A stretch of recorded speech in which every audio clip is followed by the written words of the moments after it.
York حملوں میں ملوث مسلمان پر 22 الزامات۔ امریکی شہر نیو یارک میں 21 اکتوبر 2017 کو ایک مصروف شاہراہ پر ٹرک چڑھا کر 8 افراد کو ہلاک کرنے والے ازبک نوجوان سیف اللہ سیپوف پر امریکی عدالت نے 22 الزامات عائد کر کے مقدمات درج کرنے کا فیصلہ کیا ہے۔ سیف اللہ سیپوف ازبکی نژاد امریکی شہری ہے۔ مغربی ممالک میں کچھ عرصے سے جاری ٹرک حملوں اور فائرنگ کے واقعات کے تسلسل سے جڑا ہی ایک کردار سیف اللہ سیپوف ہے۔ نیو یارک کی وفاقی گرینڈ جیوری نے سیف اللہ سیپوف کے خلاف 22 الزامات پر مشتمل فرد جرم کی تفصیل پیش کی ہے، جن پر نیو یارک سٹی میں سائیکل کے راستے پر ٹرک چڑھا کر حملے کا الزام ہے، جس میں 8 افراد ہلاک ہوئے تھے۔ امریکی ادارے وائس آف امریکہ کے مطابق امریکی محکمہ انصاف نے بتایا ہے کہ مینہٹن کی ایک وفاقی عدالت میں سیپوف کے خلاف فرد جرم عائد کی گئی ہے۔ سیف اللہ پر قتل کے 8 الزامات، اقدام قتل کے 12 الزامات، داعش کو مادی مدد فراہم کرنے کی کوشش، تشدد اور موٹر گاڑیاں تباہ کرنے کا الزام ہے، جن کے نتیجے میں ہلاکتیں واقع ہوئیں۔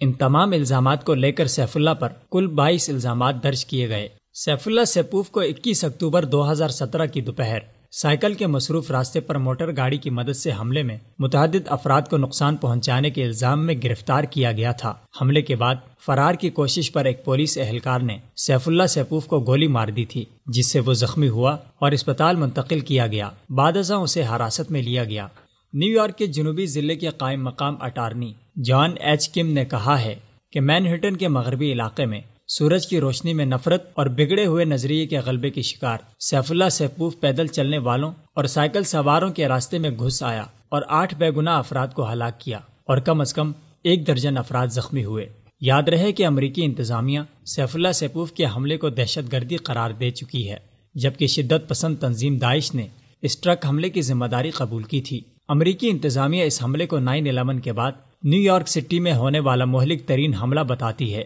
مگر امریکی انتظامیہ کی جانب سے ہمیشہ کی طرح دوہرا معیار اختیار کیا گیا ہے، کیونکہ سیف اللہ سیپوف کے حملے سے قبل امریکی شہر لاس ویگس میں ایک میوزیکل کنسرٹ پر فائرنگ کر کے کم از کم 58 افراد کو ہلاک اور 260 سے زائد افراد کو شدید زخمی کیا گیا تھا، جس واقعے کو امریکہ نے دہشت گردی قرار نہیں دیا۔ اسٹیفن پیڈک نامی معمر شخص نے اس موسیقی کی محفل کو اجاڑ کر رکھ دیا تھا، مگر امریکی انتظامیہ نے اسے ذہنی تناؤ اور تنہائی کا شکار قرار دے کر واقعے کو دہشت گردی نہیں بلکہ ایک افسوسناک واقعہ قرار دیا۔ جبکہ سیف اللہ سیپوف کے بعد بھی امریکہ اور یورپ میں مختلف فائرنگ کے واقعات پیش آئے، جن میں حملہ آوروں کا تعلق امریکہ اور یورپ سے ہی تھا، مگر ان کا مذہب اسلام نہ تھا۔ اس لیے ان حملوں اور کارروائیوں کو نہ دہشت گردی کہا گیا اور نہ ہی حملہ آوروں کو دہشت گرد قرار دیا گیا۔ البتہ سیف اللہ سیپوف کو دہشت گرد قرار دینا، اس کے حملے کو دہشت گردی قرار دینا صاف ظاہر کرتا ہے کہ مغرب نے انسانیت اور دہشت گردی کے اپنے معیار قائم کر رکھے ہیں۔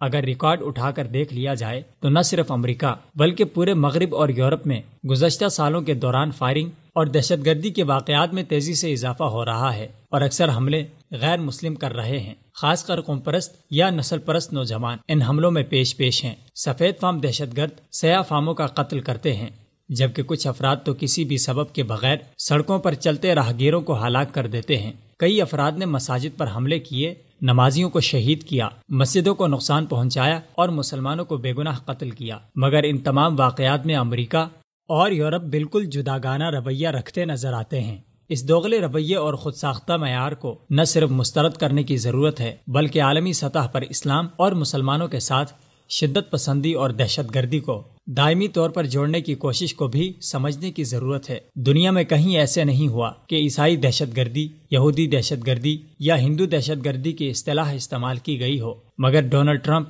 اور اس جیسے دیگر مغربی رہنماؤں اور اداروں کی جانب سے اسلامی دہشت گردی کی اصطلاح کا استعمال اسلام اور مسلمانوں پر ایک بھیانک الزام اور بدنما داغ تھوپنے کی کوشش ہے۔